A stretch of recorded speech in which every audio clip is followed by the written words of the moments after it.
Yoho, apa kabar nakama semuanya? One Piece adalah manga yang sangat-sangat bagus. Eiichiro Oda menulis One Piece dengan cara yang tidak sembarangan.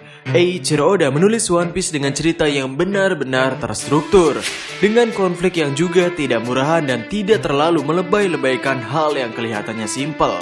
Ya, dalam penulisan, penggunaan hiperbola atau melebih-lebihkan pastinya ada untuk membuat cerita lebih menarik. Namun ada juga manga yang menurut kami gagal dalam menghiperbolakan ceritanya, seperti manga Boku no Hero, di mana Deku dan kawan-kawannya selalu melebay-lebaykan situasi yang ada sehingga terkesan bosan untuk dibaca. Dan di sini kami ingin membahas mengenai Zoro yang akan mengalahkan Kaido berdasarkan konsep cerita. Sehingga tanpa basa-basi lagi, langsung saja mari kita mulai. Manga One Piece sudah berjalan sangat lama. Manga One Piece sudah memiliki banyak sekali arc yang sudah dijalani, dan hampir di setiap arc-nya memiliki konsep cerita yang hampir mirip. Arc pertama manga One Piece. Di One Piece chapter kedua, Luffy sudah mulai balik. Bukannya membuat KTP, Luffy malah mengarungi lautan dengan alat seadanya. Luffy bertemu dengan Koby yang memiliki mimpi untuk menjadi seorang angkatan laut. Dan bocah ini yang bernama Koby adalah sosok yang cengeng. Luffy sesekali memukul Koby jika Koby sudah berteriak sambil menangis. Setelah itu Luffy mencari anggota baru, yang kebetulan ia bertemu dengan Roronoa-Zoro. Lalu barulah konflik yang sebenarnya dimunculkan di sini. Roronoa-Zoro ditahan dan akan dieksekusi di salah satu cabang angkatan laut. Dari pihak angkatan laut, karakter yang diperkenalkan di sini adalah Helmeppo. Ia adalah anak dari Kapten Morgan. Ya, mudahnya ia adalah anak dari Kapten Angkatan Laut yang ada di daerah tersebut. Helmeppo adalah bocah manja yang banyak gaya yang berlindung di balik kekuasaan ayahnya. Kemudian di chapter keempat, setelah Luffy memukul Helmeppo hingga berdarah itu, tindakan yang dikeluarkan oleh Helmeppo adalah ia menyatakan tentang privilege yang dimilikinya, di mana ia adalah anak dari sang Kapten Morgan. Helmeppo berniat untuk mengadu pada ayahnya atas apa yang Luffy lakukan. Dan beneran aja, Helmeppo mengadu pada ayahnya. Kemudian untuk karakter Kapten Morgan sendiri, ia digambarkan sebagai sosok yang kejam dan berbahaya. Ia bahkan tidak segan-segan untuk melukai anak buahnya. Ia sangat bangga pada kekuatan yang ia miliki. Penggambaran sosok dirinya juga ditekankan menggunakan patung yang dibuat untuk dirinya. Lalu di chapter 5 dan 6, Luffy membebaskan Roronoa-Zoro. Kemudian terjadilah kericuhan antara Luffy dan Zoro melawan angkatan laut. Singkat cerita, Luffy bergelut dengan Kapten Morgan. Pertempuran singkat akhirnya dimenangkan oleh Monkey D. Luffy. Luffy benar-benar sudah berhasil memojokkan Kapten Morgan. Namun tiba-tiba sang anak dari Kapten Morgan, yakni Helmeppo, menyuruh Luffy untuk berhenti karena ia sedang menodongkan sebuah pistol pada Koby. Dan kita mendapatkan development karakter dari Koby di sini, di mana ia dari bocah cengeng yang mudah takut menjadi bocah yang tangguh dan pemberani. Sampai-sampai kematian pun sudah tidak ia takuti lagi. Luffy menghajar Helmeppo yang sedang menodongkan pistolnya pada Koby. Dan Zoro menghabisi Kapten Morgan yang berniat untuk menyerang Luffy. Kaitannya dengan arc Wano Kuni. Sejauh cerita Wano Kuni berjalan, banyak dari kita menginginkan untuk Zoro ikut tampil dalam menghabisi Kaido. Semenjak Kaido diperban, kami mulai berubah pikiran bahwa sepertinya Zoro tidak akan ikut lagi bertarung melawan Kaido. Namun harapan kami tidak berhenti sampai di situ. Kami diam-diam terus mencari informasi dan teori yang cukup kuat untuk mengatakan bahwa Zoro akan ikut serta dalam menghabisi Kaido. Hingga akhirnya kami menemukan arc pertama manga One Piece tersebut. Jika nakama perhatikan, arc pertama tersebut benar-benar relate dengan arc Wano Kuni. Karakter Koby yang merupakan cengeng, mudah takut dan sebagainya itu digambarkan seperti karakter Momonosuke yang sekarang. Kemudian karakter Helmeppo, karakter yang berlindung di bawah kekuatan seseorang itu, sama seperti Yamato no Orochi yang selalu berlindung di balik nama dan kekuatan Kaido. Untuk Kapten Morgan, Itu menggambarkan sosok Kaido itu sendiri. Keduanya adalah sosok yang kejam. Keduanya juga menggambarkan diri mereka sebagai sosok yang agung. Keduanya sama-sama sebagai penguasa wilayah yang mereka tempati. Dan yang paling penting, keduanya adalah villain utama dalam arc yang mereka jalani. Hal minor yang berkaitan. Alasan Zoro ditangkap pada arc pertama adalah karena ia mencoba untuk melindungi seorang gadis kecil. Helmeppo membiarkan serigala peliharaannya berkeliaran, dan itu membuat warga sekitar ketakutan. Zoro pun kemudian membunuh peliharaan Helmeppo ini.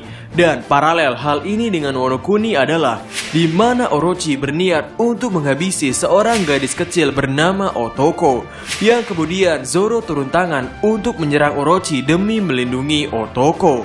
Dan kemudian serangan Zoro ini ditahan oleh Kyoshiro. Dan apakah nakama tahu warga Wano Kuni menyebut Kyoshiro itu apa? Ya, mereka menyebutnya sebagai anjingnya Shogun.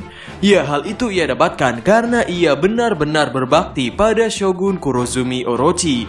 Dan Kyoshiro adalah sosok yang ditakuti oleh warga sekitar, sama seperti serigala peliharaan Helmeppo. Lalu ada poin yang benar-benar membuat kami mind-blowing ketika mengetahuinya. Karena tindakan Zoro yang melindungi anak kecil itu, konsekuensinya yang Zoro terima adalah ia harus bertahan hidup selama 30 hari tanpa makanan. Dan di arc Wano Kuni, konsekuensi yang Zoro terima dengan menahan serangan kedua Yonko adalah 30 tulang milik Zoro patah, di mana Trafalgar Law mengatakan bahwa 20 atau 30 tulang Zoro itu patah. Dan setelah kami menemukan ini, kami pun bertanya-tanya, apakah ini kebetulan? Sepertinya tidak. Justru inilah konsep cerita Eiichiro Oda. Paralel Oden untuk waktu yang sekarang. Oden Kozuki sudah berjuang melawan Kaido. Ia berhasil menyerang Kaido hingga anak buah Kaido terkejut. Pertempuran sudah di tangan Oden Kozuki. Tapi tiba-tiba Oden dialihkan pandangannya karena anaknya Momonosuke telah disandra. Yang kemudian Kaido melakukan ancang-ancang untuk menghabisi Oden Kozuki. Dan kemudian pertempuran dimenangkan oleh Kaido. Di arc Wano Kuni, Yamato sendiri selalu ketakutan mendengar bahwa ada yang berhadapan dengan Kaido dalam 1 versus 1. Yamato mungkin tahu betul kenapa ayahnya akan selalu menang dalam 1 versus 1.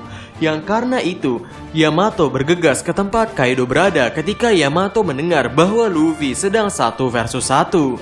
Dan menurut kami, kejadian yang serupa mungkin akan terjadi. Protagonis terutama Monkey D. Luffy akan melawan Kaido, memojokkan Kaido dan sebagainya. Hingga akhirnya momen pertarungan ada di tangan Monkey D. Luffy. Hal yang serupa di mana Orochi mungkin akan muncul dengan membawa Momonosuke di tangannya, atau menodongkan senjata pada Momonosuke.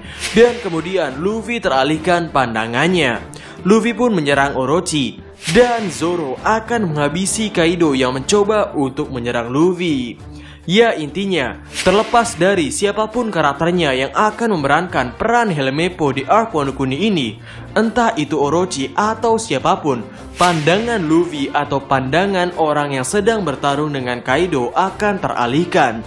Dan ketika Kaido mencoba menyerang Luffy ini, Zoro akan menghabisi Kaido terlebih dahulu.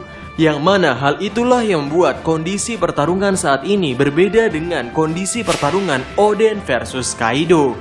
Belum lagi ditambah dengan development karakter Zoro sebagai bagian dari klan Shimotsuki, di mana kita tahu bahwa Zoro sepertinya keturunan Shimotsuki Ryuma. Dan Ryuma adalah salah satu samurai yang pernah membelah naga. Zoro juga mengemban warisan Oden Kozuki di tangannya, yakni pedang Enma yang juga dibuat oleh Shimotsuki Kozaburo. Dan mungkin ada yang bertanya, bagaimana reaksi Luffy jika mengetahui bahwa Kaido di last hit oleh Zoro? Jika melihat dari arc pertama, Luffy tidak mempermasalahkan hal tersebut. Bahkan kami ketika membaca ulang arc pertama ini, kami merasa merinding melihat aksi mereka berdua.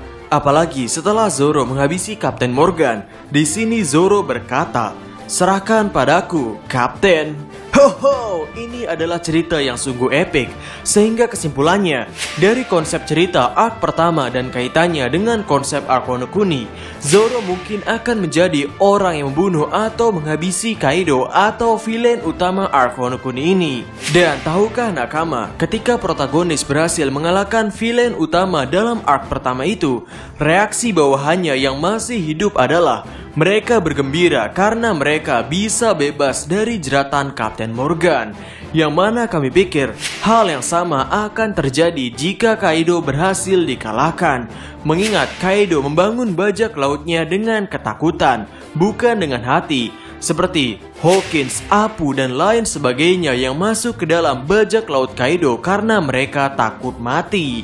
Dan setelah pertempuran selesai, di arc pertama itu Zoro langsung jatuh. Yang mana ini merupakan hal yang wajar karena ia kelaparan karena konsekuensi yang tadi. Yang mungkin hal yang serupa juga akan terjadi di Wano Kuni. Setelah perang Wano Kuni selesai, Zoro akan terjatuh karena efek dari obat yang diberikan oleh sang dokter kambing telah berakhir. Oh ya, ada poin tambahan yang ketinggalan mengenai Zoro yang akan menghabisi Kaido. Di cover story atau color page One Piece chapter 784, ya gambar yang ini, rasanya nakama sudah tidak asing dengan gambar ini. Kita di sini melihat Zoro menggunakan kaos dengan logo tengkorak, lalu bercengkeraman dengan zombie yang mengenakan topi bajak laut lengkap dengan logo tengkoraknya. Dan di sini di sebuah batu nisan yang Zoro duduki ada nomor 944. Banyak orang menyangka bahwa ini merujuk pada One Piece chapter.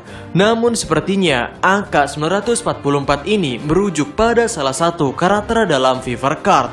Dan Fever Card dengan nomor 944 adalah Yonko Kaido. Dan kaos Zoro itu bertuliskan Ultimo. Dan ternyata Ultimo ini berasal dari bahasa Italia yang berarti last, final, atau terakhir. Hoho, kami yakin ini semua semakin terhubung. Sehingga, bagaimana menurut nakama semuanya? Berikan komentar kalian atau berikan koreksi kalian semua atas teori kami tersebut di kolom komentar di bawah. Jadi, kami Diskusope dan terima kasih banyak.